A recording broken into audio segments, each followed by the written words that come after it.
Déjenme nada más mostrarles rápidamente qué es lo que vamos a hacer, muchachos, en el transcurso de esta semana.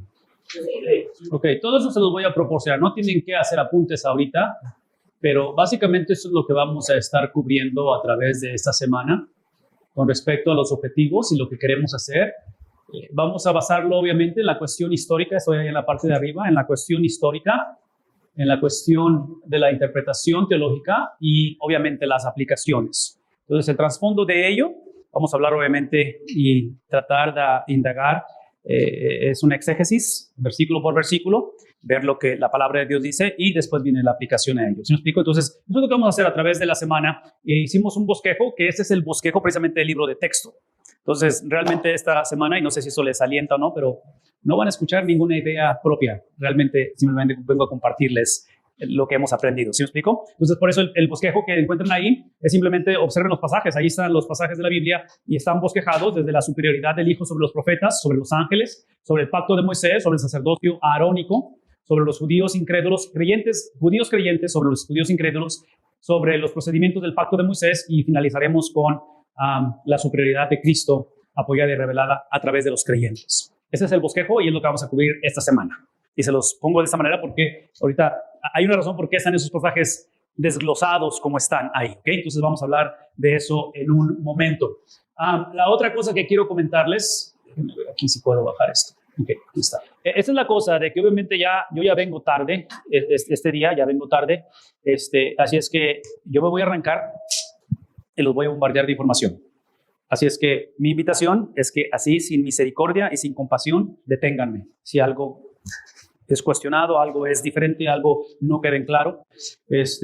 Como son traducciones del inglés, yo no traduje los comentarios, así es que sí he descubierto algunas traducciones que están así como que, no estoy seguro que debió de haber sido así. ¿Sí me explico? Entonces, tengan un poquito de misericordia con el traductor, ¿ok? Porque no está escrito originalmente en el español esto que está aquí. Ok, déjenme llevarlo rápidamente al libro de texto, espero que ahorita se los manden, o si ya lo tienen, sáquenlo ahí en sus tabletas o donde van a estar con eso. Pero básicamente este es nuestro libro de texto, es el comentario en Hebreos, del libro de Hebreos de Dr. Bob Buckley. Y lo que quiero que vean nada más es cómo va a desglosar todo esto. Tengo unas notas que puse aquí para compartirlas con ustedes también. Este documento se los acabo de mandar y espero que lo puedan recibir todos, muchachos.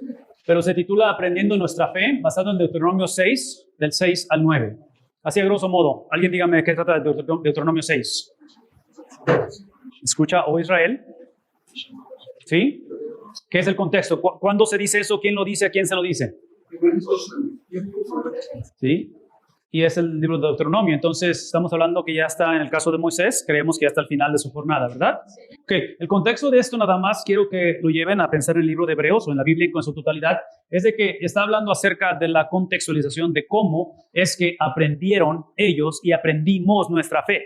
Ya les di un poquito de mi contexto. Nacido en Ciudad Mante, 17 años, paso a Estados Unidos, descubro un mundo completamente diferente. Obviamente estoy hablando de hace muchos años de ello atrás y ha sido un proceso donde el Señor ha ido moldeando, cambiando. Personas como Dr. Bob Buckley han influido en mi vida para cambiar ello. Ha habido un proceso de cómo he aprendido yo la cuestión de la fe. ¿Sí me explico? Todos tenemos ese peregrinar. Entonces, a la luz de la Biblia, Deuteronomio 6 es una de las mejores maneras de ejemplificar esto. ¿Por qué? Porque la manera en que Moisés va a hablar al pueblo de Israel es una de las maneras en las cuales se está ilustrando, y déjenme ponérselo aquí porque voy a tratar de mover esto rapidito por la cuestión del tiempo. Ok, Deuteronomio 6 otra vez simplemente es la cuestión de Moisés hablando al pueblo de Israel, hablando acerca de, esa es la generación que nació en el desierto, ¿no es cierto? Son los hijos de los que salieron de Egipto.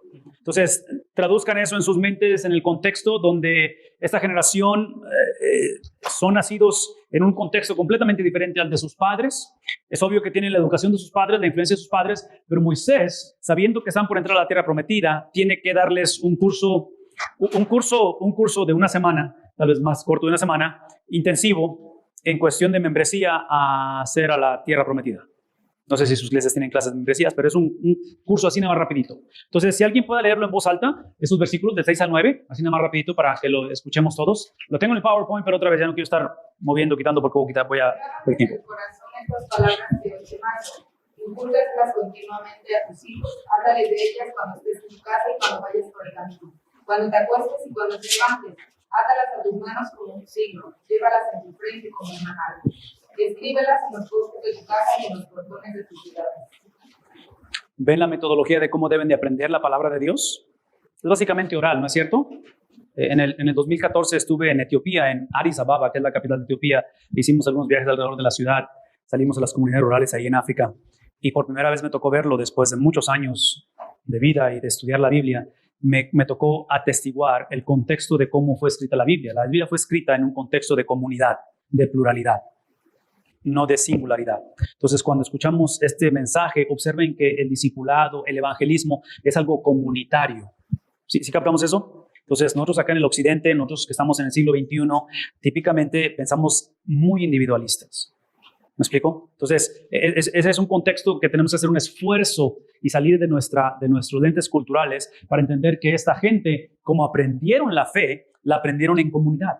Y digo de África porque en África me tocó ver comunidades donde literalmente la subsistencia de ellos depende de unos de otros.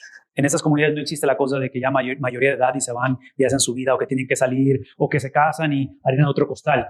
Allá se mueven por clanes. Así como se mueve. Entonces están los niños, los papás de los niños, y luego están todos los tíos y los hermanos, están los abuelos de los niños, y así se mueven, así trabajan, así viven. Entonces, piensen en el contexto en cómo es que ellos están viviendo esa experiencia en Deuteronomio. Hay un proceso en cómo aprendieron la fe. Ese proceso va a influenciar, va a traer una influencia grande en cómo entienden o procesan quién es Dios. Algunos ejemplos que tienen que ver con ello, porque cuando pensamos en el libro de Hebreos, que vamos a entrar en un momento, quiero que piensen que hay un proceso en el cual, ya lo perdí, hay un proceso en el cual observen que para entablar una conversación con alguien y llegar al punto en el cual podamos compartir la palabra de Dios, requiere que entendamos que la gente procesa la Biblia o Dios mismo un poco diferente. Entonces, una de las cosas obviamente es que el proceso puede ser un poco diferente, la meta es solamente una. Sí, eso no puede cambiar, que es la persona de Jesucristo. Pero cómo llegamos y cómo se hace presente, eso cambia de contexto a contexto. Por lo tanto, la primera cosa que tenemos que ver es la explicación. La explicación tiene que ver con las evidencias. Iniciamos con las cosas que son tangibles, que son inmovibles. En este caso, el ejemplo que usa el ejercicio es la resurrección de Jesús. Y esos pasajes, que no vamos a tener tiempo de leerlos, pero ustedes los leen más adelante, son las evidencias de que nos habla de que Cristo resucitó, de que hay una resurrección. No es una resucitación, es una resurrección. ¿Cuál es la diferencia de ambas? Entre ambas. La resucitación que no murió. Sí murió, pero ok, tal vez, pero puede ser una resucitación. Para que tú vuelvas a la vida, es la resucitación. Y la resurrección como algo. Y en este caso, tiene razón, además en este caso Dios, hasta de alguna manera el Espíritu auxilia a Cristo y es el que le da la vida otra vez. Entonces, tiene razón lo que están diciendo, pero en el caso de la resucitación, el componente más importante es que vuelve a la vida con el mismo cuerpo con el cual murió. Lázaro es el ejemplo perfecto. Ahora, en el caso de Lázaro, ¿cuántos días muerto? 4 días. Porque en la cultura judía se creía que hasta el tercer día el espíritu andaba literalmente sobre esa tumba. Entonces Jesús intencionalmente va a esperarse para que no haya ninguna tela de duda de que cuando Lázaro salga, la resucitación de Lázaro fue obra de ¿quién? Solo y exclusivamente de Cristo. No hay tela de duda. ¿Qué es el punto aquí? El punto es de que cuando hablamos de la resurrección de Jesús, esos pasajes de Marcos 15, 16, Mateo 28, nos hablan acerca de un Cristo no en resucitación, sino en resurrección. Entonces, en la resucitación encontramos que la persona regresa a la vida, sí muere, la persona muere, regresa a la vida, pero regresa con el mismo cuerpo. ¿Qué implica ello? Que Lázaro, ¿cuántos funerales tuvo? 2 funerales, ¿sí?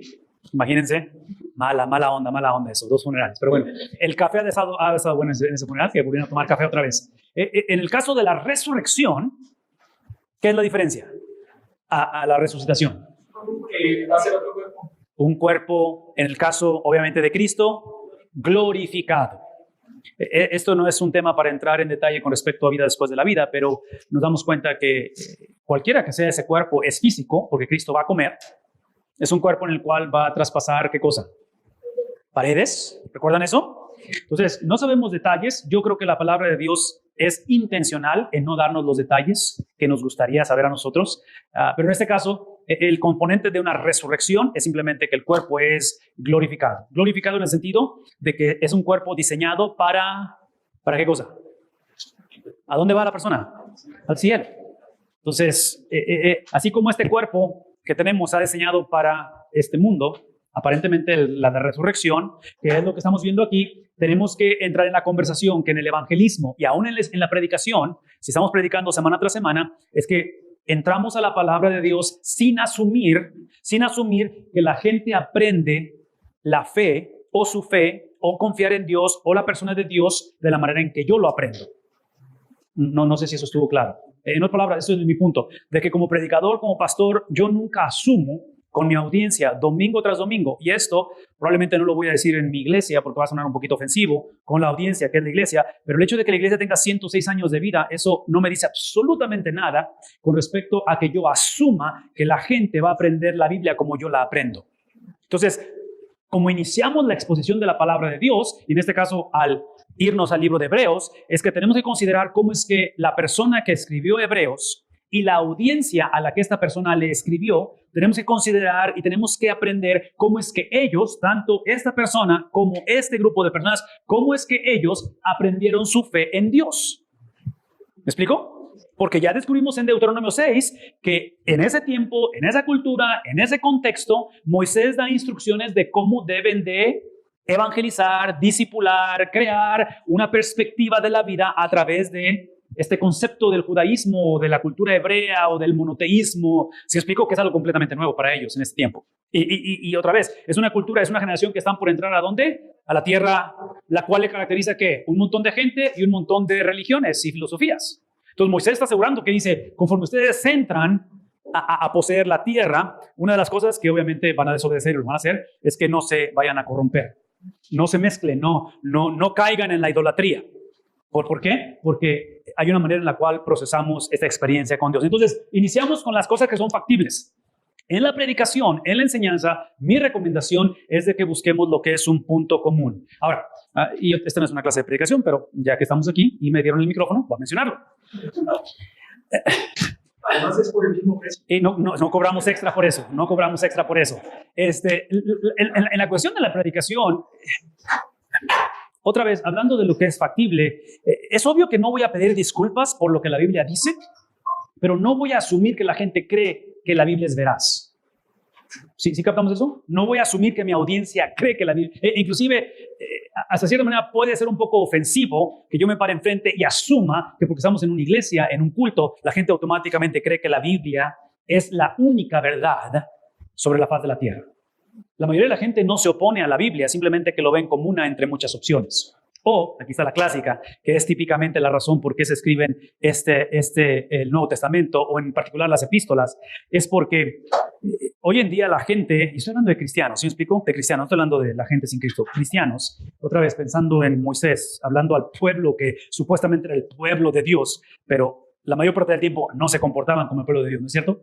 Es el estilo de afloja del pastorado, de la vida, del matrimonio, de la crianza de los hijos. Es esa lucha que la vamos a tener el resto de la vida. El punto aquí es de que muchas de las veces el reto no es tanto que no creemos lo que la Biblia dice, pero lo creemos siempre y cuando me dé el margen a yo agregarle un poquito de mi cosecha, un poquito de mi idiosincrasia, un poquito de mi experiencia personal, un poquito de lo que me dijo mi mamá, mi abuelita, el pastor previo o el matrimonio que tuve anteriormente.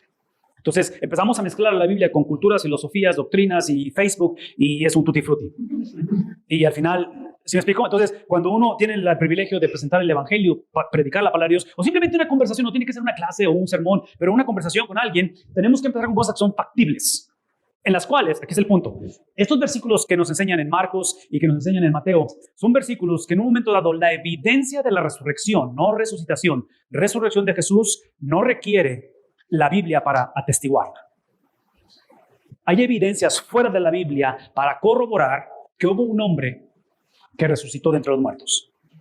¿Sí? Entonces, traduzcan eso en lo que van a predicar este fin de semana. Traduzcan esto en la manera en que están trabajando ustedes con jóvenes, con niños, con adultos, a donde el Señor los esté llevando o que estén haciendo. Busquen una manera en la cual puedan tomar el tema que están hablando, el pasaje que van a predicar, el sermón que están preparando, la clase que están haciendo, y entremos en cuestiones en las cuales no requiera así, luego, el que la persona tenga que tener fe en Dios o en la palabra de Dios. Denle a la persona la capacidad de que entremos en esta conversación de decir, ok, ¿cuáles son las evidencias de que el matrimonio del mismo sexo, aunque se legalice, no es matrimonio? ¿Sí?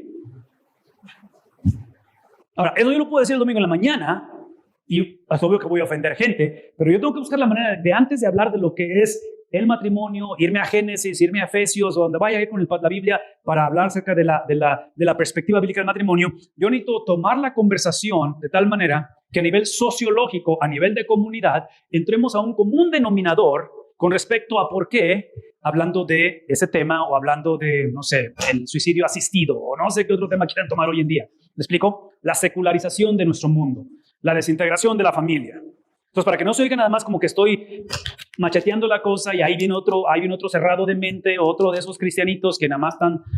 ¿Sí me explico? ¿Cómo podemos tomar eso? Es lo que está haciendo ese ejercicio. La segunda cosa es la interpretación. Si podemos entablar la conversación y podemos estar de acuerdo con el hijo, con la tía, con el hermano, que son los más difíciles de evangelizar, ¿okay? Con respecto a las evidencias, ahora observen esto, como las evidencias son inmovibles, las evidencias no se negocian, cualquiera que sean esas evidencias, paréntesis, aquí otro ejemplo, ¿ok? Voy a hacer muchos paréntesis a través de la semana, pero y otra vez, espero que esto de alguna manera les sirva o les ayude. Una de las cosas que yo cuido en la cuestión de la predicación o la enseñanza o las conversaciones, cuando alguien quiere tocar esos temas conmigo, en la cuestión de, otra vez, la homosexualidad, la cuestión de matrimonio, sexo, el transgénero y todo ese tipo de conversaciones, yo trato de poner mis cartas sobre la mesa antes de que salgamos de pleito o nos hagamos bien cuatachos. Y la primera es esta. La Biblia prohíbe la inmoralidad, no solamente la homosexualidad. ¿No? ¿Sí? Es inmoralidad. Eso implica no solamente homosexualidad, pero implica obviamente adulterio, implica fornicación, implica pornografía, implica... ¿Sí me explico? Entonces, tengamos cuidado de no hacer de la homosexualidad el problema. No. Cuando tienes diáconos en la iglesia que tienen años que se descalificaron a sí mismos porque son inmorales y nadie dice nada. ¿No? ¿Sí? A ver, hábleme tantito. Ok, entonces pongamos la cosa a la luz de la... No nada más como una idea o un prejuicio que uno puede tener. Entonces, menciono todo esto porque, cuando la gente empieza a hablar de esto y me hacen alguna pregunta, mi respuesta a ello, hablando de las evidencias, todavía no estoy hablando de la Biblia, todavía no estoy hablando de lo que enseña la palabra de Dios, es esto, de que mi perspectiva es esto. Mi perspectiva, que es la perspectiva de la Biblia, menciona la sexualidad como lo que hago, no como lo que soy.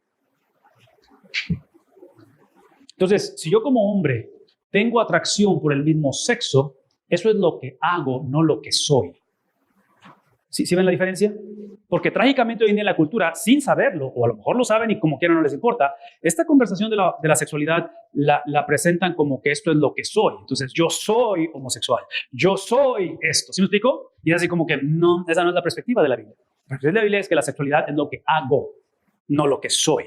Entonces, si podemos estar de acuerdo en eso, en esa conversación, pues podemos continuar la conversación. Porque si tu perspectiva es lo que soy, no lo que hago, la conversación va a estar muy dispareja y no vamos a llegar a ningún lado. Entonces yo diría, no tiene sentido que platiquemos realmente. Porque no es que no quiera escucharte, pero es que simplemente que yo no estoy de acuerdo con tu perspectiva y tú no estás de acuerdo con la mía en ese aspecto. Es un ejemplo de ello. Interpretación, ahora es que vemos lo que significan las evidencias. Aquí es donde empieza a abrirse ¿cómo se llama esto? Empieza a abrirse el diálogo o la compasión o la autenticidad donde la persona o la audiencia, en este caso si es predicación o enseñanza, se empiezan a sentir cómodos en decir, ok, estoy consciente de que en este caso la sexualidad no es lo que soy, es lo que hago. Ok, estoy de acuerdo con ello. A ver hacia dónde va esto, a ver si me conviene escucharlo. Ahora, en el número 2, le vas a dar la oportunidad a esa persona que interprete lo que estamos diciendo. Entonces, esos pasajes están ahí. Observen que Jesús tiene su interpretación, Pedro tiene su interpretación del mismo acontecimiento. Entonces, esta evidencia, que es lo no negociable, cada uno de ellos lo empieza a interpretar de una manera diferente.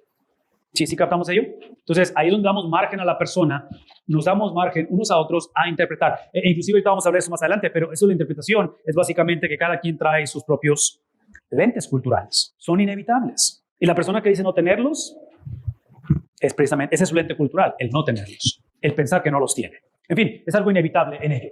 Entonces, ahí son ejemplos de ello. La tercera tiene que ver con la aplicación. Basado en las evidencias que he dado, número uno, en este caso usando la cuestión de la sexualidad, no es lo que soy, sino lo que hago. Entonces, ¿cuáles son otras, cómo es que esas evidencias afectan mi vida? Si en el caso de la sexualidad no es lo que soy, sino lo que hago, en el número 3 es, ¿qué significa para mí? ¿Sí? ¿Qué significa para el matrimonio? ¿Qué significa para la procreación de hijos? ¿Qué significa para cualquiera que sea el tema? Entonces, en este caso, 1 Corintios 15, 17, 18, ¿qué es lo que dice Pablo? Si Cristo no resucitó. Pablo es lo que está diciendo esto. Para mí, la resurrección de Cristo es esto. De que si Él no resucitó, nuestra fe es completamente es en vano. Estamos perdiendo el tiempo y estamos todavía muertos en nuestros pecados, en nuestro delito. Sí, ven lo que... O sea, Pablo está llevando la conversación a un aspecto radical. Entonces, mi pregunta, que quiero que penses por un momento. ¿Será posible que muchas de las veces, en cuestión de nuestra predicación, de nuestra enseñanza y nuestro estilo de vida, cuando las evidencias para nosotros es lo que nos dijo el pastor que tuvimos, nuestra abuelita donde nacimos, la tía o mi trasfondo cultural, pero no tengo nada concreto, no tengo la palabra de Dios. Lo que sé de la Biblia es lo que otros me han platicado de ella, pero realmente no estoy comprometido a estudiarla. Es entonces cuando no damos margen ni permitimos que la gente traiga el significado de ello o su interpretación. Rechazamos lo que otros pueden decir, la experiencia de alguien más, la perspectiva de alguien más. Y simplemente los mandamos al infierno, les hacemos el fuchi y terminamos siendo cristianos o iglesias que simplemente atraemos gente que siempre piensan igual. Iglesias que nada más atraen cristianos son iglesias que en un momento dado no estamos viviendo la pureza del evangelio. Porque me caen bien los cristianos, en su mayoría, todos, pero no puede ser nada más cristianos que vengan a una iglesia, ¿me explico? Tiene que haber aquellos que son precristianos, casi cristianos, y unos que no se les ve ni el menor deseo de ser cristianos. Es el tipo de gente que tiene que venir a una iglesia. Entonces, en este caso, da margen a la interpretación, donde empiezas a escuchar cómo la gente interpreta las evidencias. Y la tercera es donde ahora, escuchen esto, ahora valoramos, esto es importante, valoramos la aplicación de lo que la gente está escuchando, otra vez, sea el matrimonio, el dinero, vida después de la vida, la misma persona de Dios, valoramos la manera en que lo interpretan. En este caso, Pablo está diciendo, para mí, la resurrección de Cristo, si no es veraz, si no sucedió, en vano es la fe. ¿Me explico? Pablo está diciendo, aquí se acaba la conversación. Entonces, valoramos esa conversación sin aprobar necesariamente lo que están diciendo. Y eso es difícil de hacer porque no estoy hablando de universalismo, no estoy hablando de que nada más con que la persona sea sincera. ¿Sí me explico? Inclusive hace poco hice un comentario yo que pienso que ofendí gente, pero típicamente me pagan por ofender gente. Pero en Estados Unidos el primer jueves de mayo de cada año es un día nacional o un día de celebración porque es el Día Nacional de la Oración. Día Nacional de la Oración. Es algo constitucional y no es obligatorio, pero típicamente las comunidades, las ciudades se juntan en la plaza o en un lugar cívico y se hace un evento enfocado en la oración. En donde yo vivo, en esta área del sur de Texas, todavía hay una influencia bastante grande de la influencia judeo-cristiana, donde la oración se enfoca en Jesucristo y todo ello. Sí, se presentan personalidades del gobierno de la ciudad y todo eso.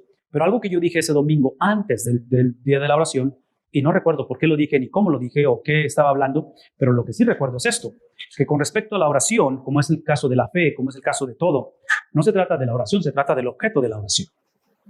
Entonces, es importante orar, pero es más importante a quién oramos. ¿No? ¿Sí? Entonces, el comentario que yo hice es que yo hice ese comentario el domingo en la mañana y dije, si el día llega en nuestra comunidad, en el Día Nacional de la Oración, que va a involucrar grupos de otro tipo de religiones fuera del cristianismo, no voy a poder participar. Porque el punto del Día Nacional de la Oración no es orar. El punto es que la oración me lleva a engrandecer no la oración, no mi oración, sino el objeto de la oración. Entonces, yo no puedo estar en un lugar donde cada quien ora a su Dios y decir que es una reunión de oración. ¿Me explico? Porque yo pienso que el enfoque ya se hizo en la oración, no en la persona a quien oramos. No estén de acuerdo conmigo en eso. Pero lo que estoy hablando es porque ahora estoy abierto a la posibilidad de dialogar. Entonces, acepto el diálogo, pero el hecho de que yo dialogue con la persona no implica que estoy aceptando lo que la persona cree. ¿Sí ven lo que está pasando aquí? Entonces, como padre, lo clásico para mí como padre, tengo 3 hijos, yo acepto a mis hijos, pero el aceptarlos no implica que cuando ellos hacen algo equivocado, el aceptarte no implica que estoy aprobando lo que hiciste. ¿Sí me explico? Y es bien difícil de hacer eso, súper difícil. Porque la otra opción o el otro extremo es que empezamos a hacer lo que hicieron los corintios. ¿Recuerdan los corintios? Que primero se hicieron de la vista gorda y había inmoralidad. Pablo los va a reprimir y les va a decir, hey, ¿qué están haciendo? Bla, bla, bla, lidien con el pecado. Finalmente lidien con el pecado, aíslan a la persona y Pablo se da cuenta y dice, espérame, pero no era para eso. Hay que ahora restaurar a la persona. Entonces, ese balance es bien difícil. O sea, nuestra tendencia es o marginamos a la persona y lo vemos como leproso porque no piensa como yo, porque no siente como yo, porque no se peina como yo, porque no habla como yo, porque no tiene el color de piel como yo. ¿Me explico? Y empezamos a crear un sistema de elitismo. Esa es la tendencia que tenemos de hacer. Sucede natural, sucede por inercia la mayor parte del tiempo. A veces es con alevosía y desventaja, a veces simplemente nos creemos mejor que los demás. Pero la otra opción es tratar de ser monedita de oro y ser popular con todos y en este caso empezar a mezclar el evangelio con otras culturas. ¿Sí me explico? Entonces, ahí es donde, una vez más, el número 3 es simplemente decir, tengo deseo y tengo una pasión honesta de escuchar tu perspectiva. Quiero escuchar lo que está pasando, porque a lo mejor tú tienes la experiencia personal donde experimentaste una resucitación. Estuviste en el cuidado intensivo por 3 días, el doctor te declaró muerto y regresaste a vida. Entonces, si no es una experiencia propia, que el número 3, estoy dispuesto a escuchar de ello, pero ahí no se acaba la conversación, porque el número 4 habla acerca de una perspectiva. Ahora que hemos entablado una relación de confianza donde estás dispuesto a escuchar mi versión, yo escucho tu versión, basado en las evidencias, basado en el hecho de que empezamos a ver que tenemos diferentes interpretaciones del mismo acontecimiento, el número 4 es, ¿cuáles son otras maneras de ver las evidencias? Si acaso algunos de ustedes son padres de familia, el número 4 para mí es extremadamente importante como padre, porque para el número 4, lo que yo pienso en la crianza de mis hijos es que en el número 4, ahora, después del 1, 2 y 3, ahora estoy creando un ambiente o una cultura en la casa donde ahora ellos, mis hijos, quieren escuchar mi manera de pensar. En lugar de decir, porque soy tu papá, se va a hacer así. Mientras estés bajo la cobertura de este techo, vas a hacer lo que yo te digo. Claro que puedo hacer eso en un momento dado, pero el número 4, piensen en términos de predicación. ¿Cómo le hago en la predicación para que la gente quiera escuchar lo que estoy por decir? No estoy diciendo que la gente cree lo que estoy por decir, simplemente quiere escuchar lo que estoy por decir. ¿Sí ven la diferencia? No tienen que creerlo. Entre paréntesis, lo que tienen que creer la gente es que yo lo creo. Mi predicación tiene que ser tal que es obvio que yo no puedo controlar quién cree y quién no cree en Dios. Es la obra del Espíritu Santo. Pero lo que sí puedo controlar es que aun si tú rechazas el evangelio, tú estés convencido que yo creo en el evangelio. Entonces, en este caso, ¿cuáles son otras maneras de ver las evidencias? Observen los ejemplos. Son personas que no compartían la misma idiosincrasia y la misma cultura, el mismo trasfondo y mucho menos la misma perspectiva de Dios. Estamos hablando desde griegos, estamos hablando desde el Sanedrín, estamos hablando desde el gobernador romano. ¿Sí me explico?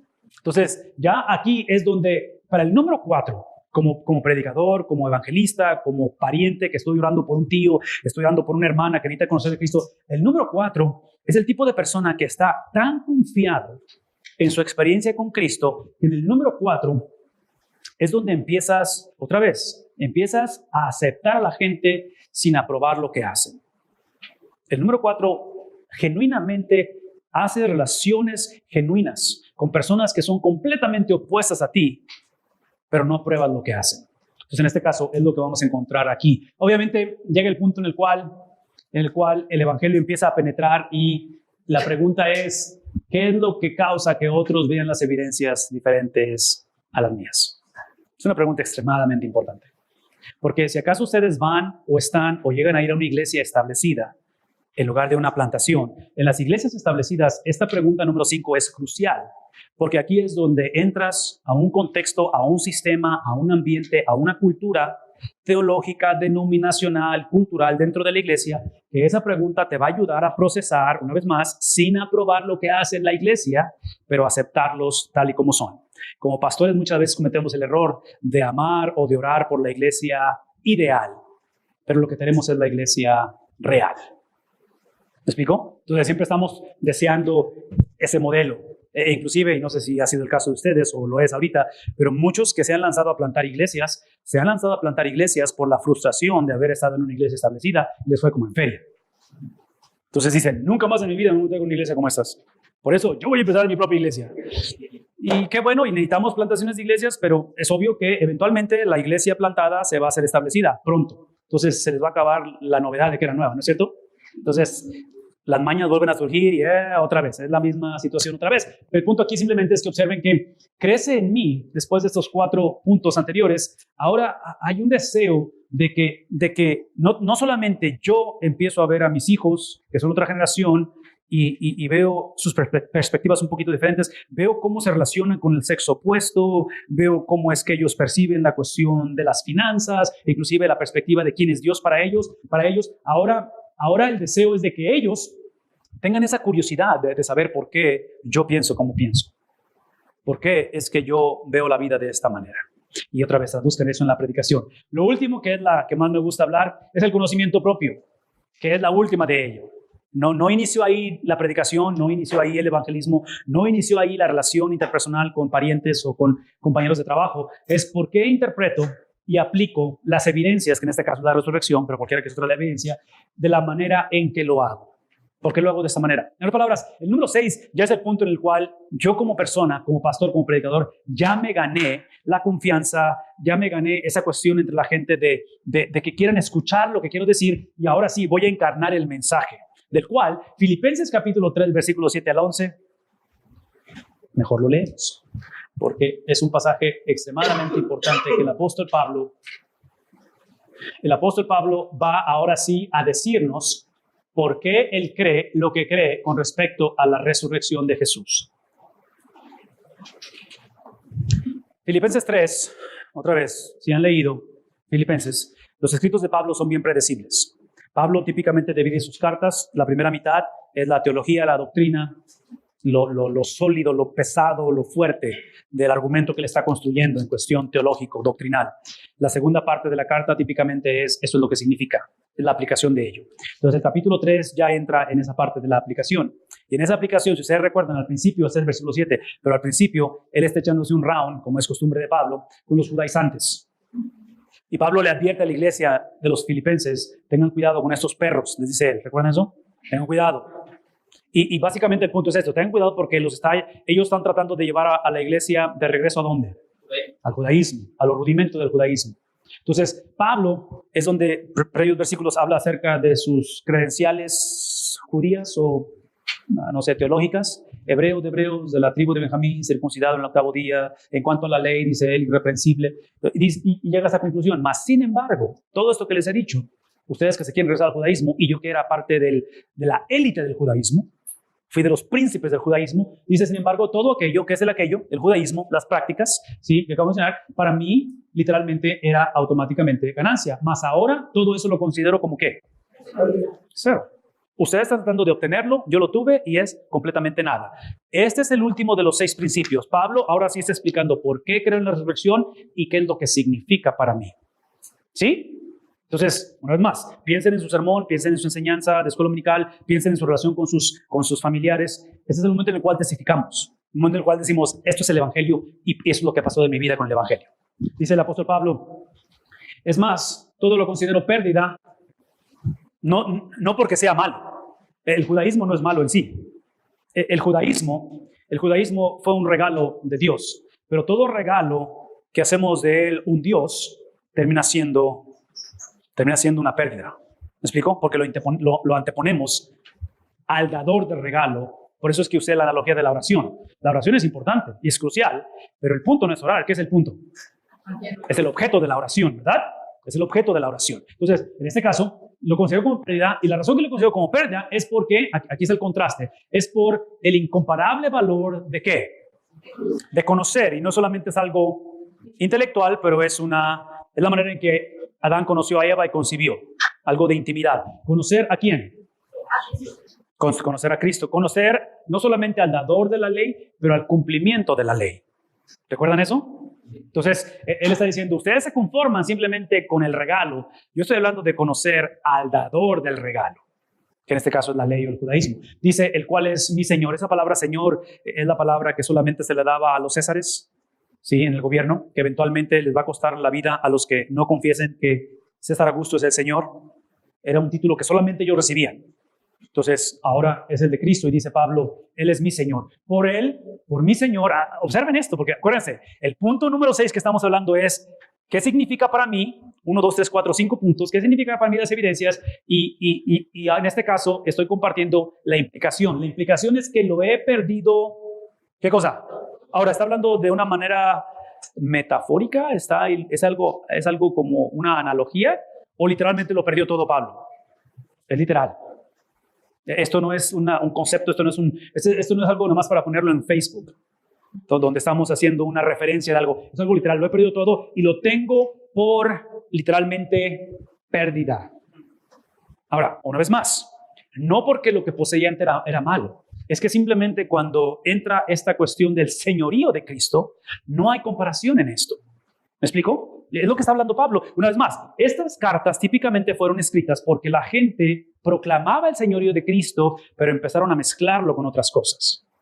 Entonces, estas enseñanzas típicamente fueron dadas, y pienso que es el principio de hoy en día de este ejercicio, es que hoy en día, en nuestras iglesias, en nuestra propia vida, el señorío de Cristo, que es tangible y real, no estoy cuestionando la salvación de la iglesia, el problema es que está literalmente mezclándose. Entonces, al mezclarse, encontramos un problema de prioridades, un problema en el cual empezamos a procesar la vida de tal manera que nuestro estilo de vida no está proclamando la exaltación del señorío de Cristo. Casi estamos proclamando a un Cristo que es nuestro sirviente cósmico. Will Smith acaba de hacer la película, no de caricatura, pero película de Aladdin. ¿Sí? ¿Saben de qué estoy hablando? La acaba de hacer. No sé si ya salió, está por salir. Pero, ¿quién es Will Smith en la película? ¿Qué personaje es él? Eso es lo que hemos hecho de Cristo. Un genio de la lámpara, en el cual Él no es Señor. Él simplemente está aquí para darme lo que yo necesito. ¿Me explico? Ahora, porque somos buena gente y es lunes, y los lunes ando un poquito más caritativo, les voy a dar el beneficio de la duda. El beneficio de la duda, ¿por qué pensamos así? Y por inercia hacemos esto. Una es porque ignoramos el evangelio, es una. Entonces, ahí sí no les puedo dar excusa a nadie. El evangelio es bien claro. Pero la otra es porque la cultura Hollywood nos presenta nos hace una presentación de un divorcio o de no sé cómo decirlo esto, pero es una presentación de la maldad, del bien y el mal. Observen las películas. Siempre hay un bien y un mal. Siempre está la persona buena y la persona mala, y obviamente, típicamente, a menos que sean los Avengers, pero típicamente ganan los buenos. Sí, a menos que se tiene que morir Iron Man, el hombre de acero, pues es otra cosa, ¿verdad? Pero ya le eché a perder la película. Perdón. Es que me emociono, pienso en Cristo en los Avengers y casi suena igual para mí. Ahí está casi la cosa. El punto con Hollywood es que eso no es lo que la Biblia enseña. No hay competencia con Dios. No hay tal cosa entre bien y mal. O sea, la lucha es entre Satanás y la iglesia, no entre Satanás y Dios. ¿Sí me explico? Porque no hay quien le haga. No sé si captamos esa enseñanza. Pero a raíz de ello, es que en este caso Pablo lo que está diciendo que es normativo se ve como algo radical. Donde dice, lo he perdido todo y lo pierdo todo con el único propósito de que al final yo pueda ganar a Cristo. ¿Qué significa eso? Qué bueno que preguntan, porque para allá va. Dice, ganar a Cristo significa que me quiero encontrarme, ¿qué cosa? Y otra vez, no traigo mi anillo ahorita, pero si trajera mi anillo de matrimonio, el anillo es obviamente un símbolo, ¿verdad? Es un símbolo. Esto no es el estar casados, es un símbolo. Pero yo siempre le digo a la gente que no luchen por su matrimonio, que luchen por la persona con la que se casaron. ¿Por qué? Porque matrimonios podemos hacer otro con alguien más. Entonces el punto aquí no es estar casado. Para mí, 22 años, el punto no es casarme, lo cual es de Dios, lo honramos y es una estructura, es un sistema, es algo que honra a Dios y nos beneficiamos de él. Pero para mí la ventaja del matrimonio es la muchacha que escogí hace 22 años. Que es el punto de que los 7.4, no sé qué tantos hay, billones de personas sobre la faz de la tierra, no quiero casarme con nadie más, quiero nada más a ella. ¿Me explico? Porque el punto no es perder mi soltería, el punto no es casarme, el punto ¿quién es? Es ella, es el punto. Entonces observen que para él el punto, ¿qué es el punto? Es Cristo. El punto no es ir al cielo. Es importante ir al cielo. El punto no es evitar el infierno. Es importante no ir al infierno. ¿Pero qué es el punto? El punto es Cristo. Entonces, estos judaizantes, ¿qué es lo que estaban haciendo? Retrocediendo a un sistema en el cual minimizaba a Dios y ellos podrían simplemente unirse ¿a qué? A las leyes de Dios, manipularlas o lo que fuera. Y les doy crédito. Eran hombres piadosos, eran hombres de integridad, pero obviamente no valoraban lo que Pablo valoraba. No quiero mi propia justicia. Wow, aquí es donde se meten problemas Pablo. Aquí es donde empieza Pablo a hablar de... Esto es exactamente lo opuesto al judaísmo, ¿no es cierto? Porque no quiero mi propia justicia, quiero una justicia forense. ¿Sí? Ahora, aquí otra vez, tengo que hacer otro comercial. Esto es extremadamente importante para mí porque esto lo he estado enfatizando en mi iglesia pues, por 6 años que he estado ahí y hasta la fecha todavía no cae el 20 por lo que veo. Pero la experiencia de salvación del hombre es una experiencia que tiene una transacción legal doble.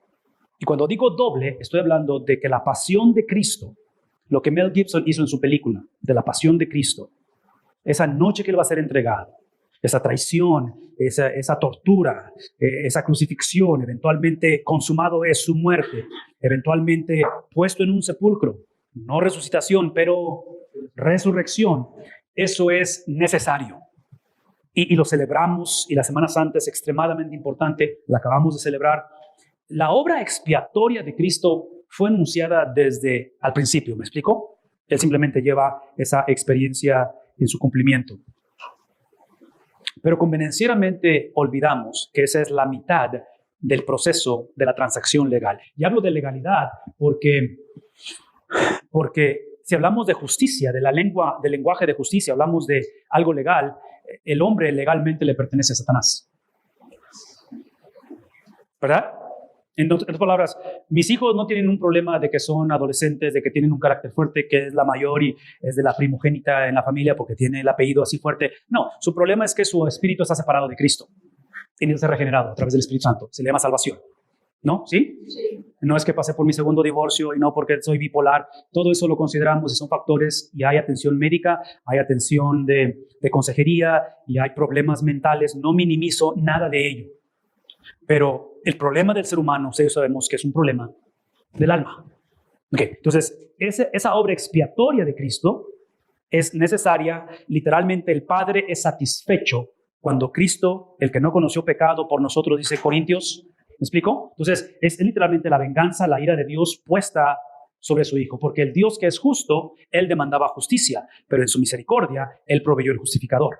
¿Qué implica ello? Que la cruz es literalmente el beso entre la justicia y en este caso el amor de Dios.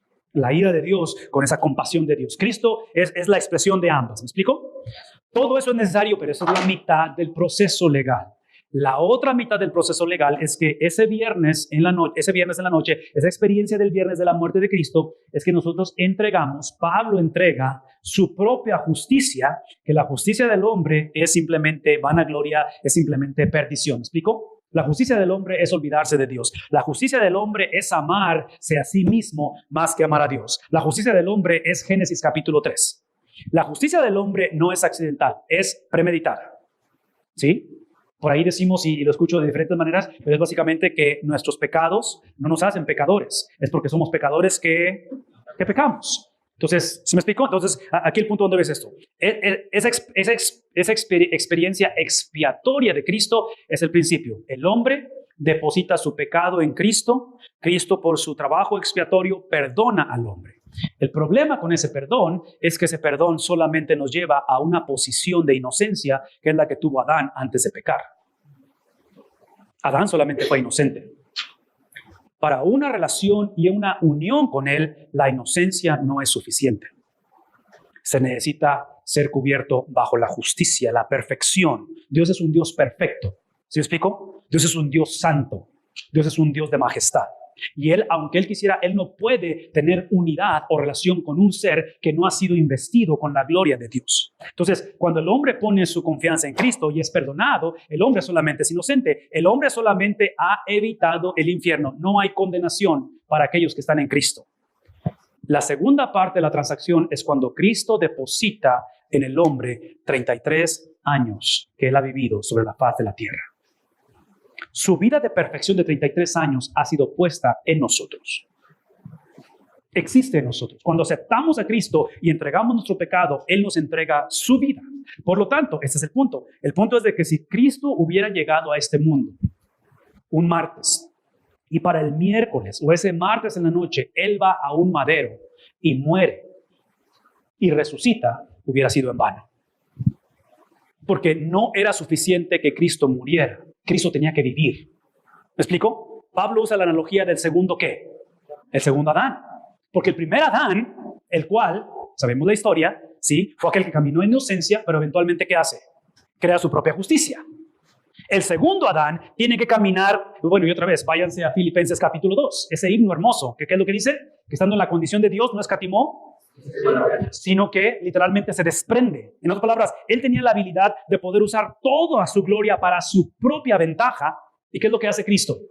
Cristo es un misionero. Cristo usa toda su ventaja para dársela a alguien más. Esa ventaja que él da a alguien más no es solamente su muerte en la cruz, pero son sus 33 años de vida sobre la tierra.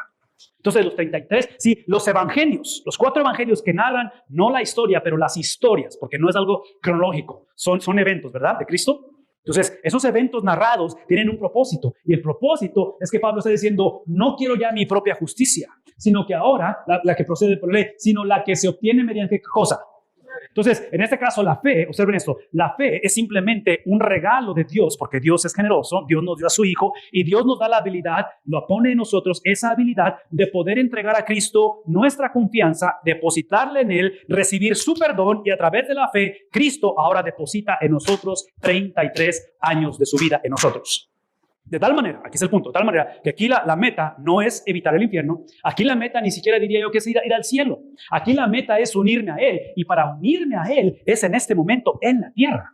¿Sí me explicó? No es unión con Él. Pablo no está hablando de vida después de la vida, ¿o sí? ¿De qué está hablando Pablo? Está hablando, ¿por qué? Porque, qué bueno que preguntan, ¿eh? Siempre hacen las preguntas correctas, porque para allá va Pablo. Sino que es la que se obtiene mediante la fe.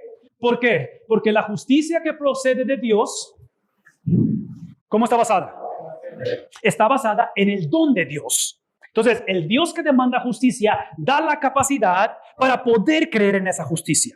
En otras palabras, la fe no es simplemente algo que el hombre posee por sí mismo o el hombre puede ejercer por sí mismo. La fe es el producto del don de Dios. ¿Qué es el punto aquí de la historia? Observen todo lo que está diciendo Pablo. El punto que Pablo es bien claro en dejar esto sin tela de dudas. Lo único que yo traje a esta conversación de unión con Cristo fue mi pecado. Es todo lo que traje. De ahí en fuera, todo le pertenece al Dios que ha perdonado mi pecado y el Dios que me ha entregado a su Hijo. Y cuando digo a su Hijo, son sus 33 años de vida. ¿Qué significa ello? Eso es lo que significa. Significa que otra vez no he perdido todo a fin de conocer esa relación. Es una transacción dual, muchachos. Transacción dual, doble expiación. ¿Así se dice expiación? Doble transacción. Yo entrego mi pecado, Él entrega su justicia, 33 años, y experimentar ¿qué cosa? ¿Qué produce esa transacción doble? Experimentar el poder que se manifestó en su resurrección. La resurrección de Cristo es simplemente el Padre diciendo, los 33 años de vida de Jesús sobre la tierra fueron perfectos.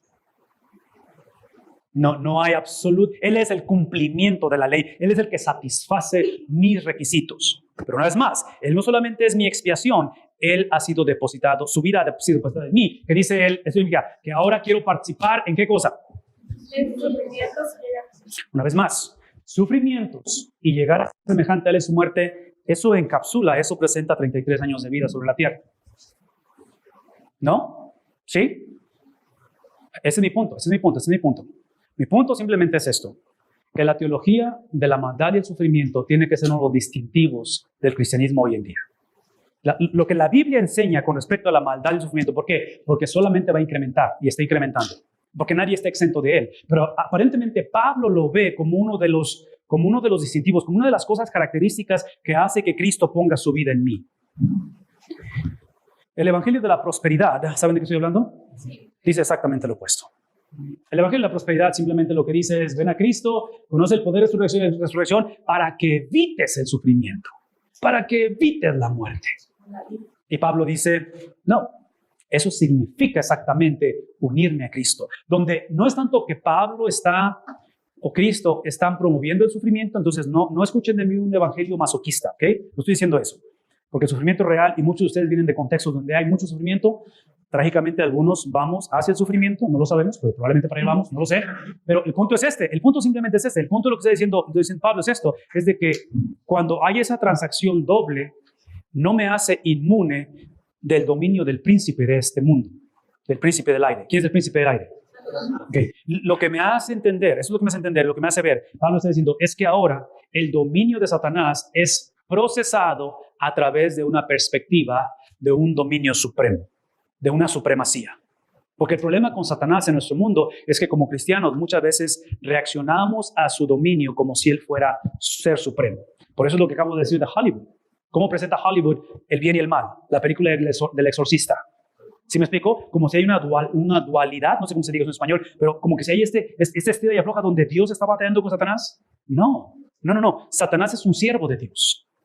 El infierno es un instrumento de Dios. No estoy implicando que yo entiendo por qué las cosas suceden y las tragedias suceden. ¿Me explico? La maldad es real y el pecado es real.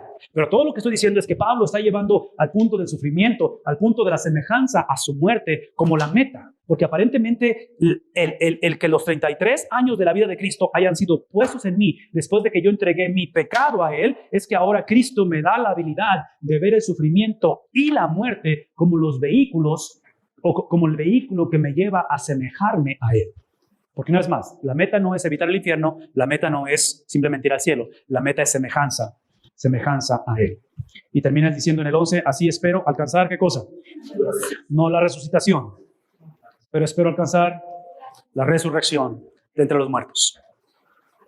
Ese es el número 6. Es aquí cuando Pablo tiene una audiencia cautivada y les deja caer la bomba del evangelio. Y el resto es historia, porque el evangelio llega a nosotros porque estas iglesias entendieron el mensaje. ¿Te explico? Porque Pablo va a poner algo claro en este mensaje. Y prueba de ello es que lo van a encarcelar y eventualmente lo van a matar. Porque esas son las evidencias de que el mensaje fue claro, ¿no es cierto? O sea, no hay tela de duda en ello. Muchachos, ¿todos bien? ¿Sí? Permítanme orar para irnos. Padre, queremos agradecer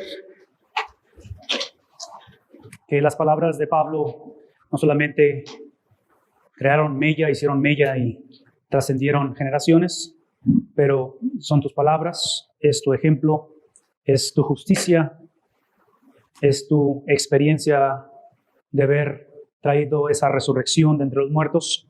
Y ahora, Señor, simplemente descansamos en que estas enseñanzas, en que estas palabras siguen siendo verdad hoy en día.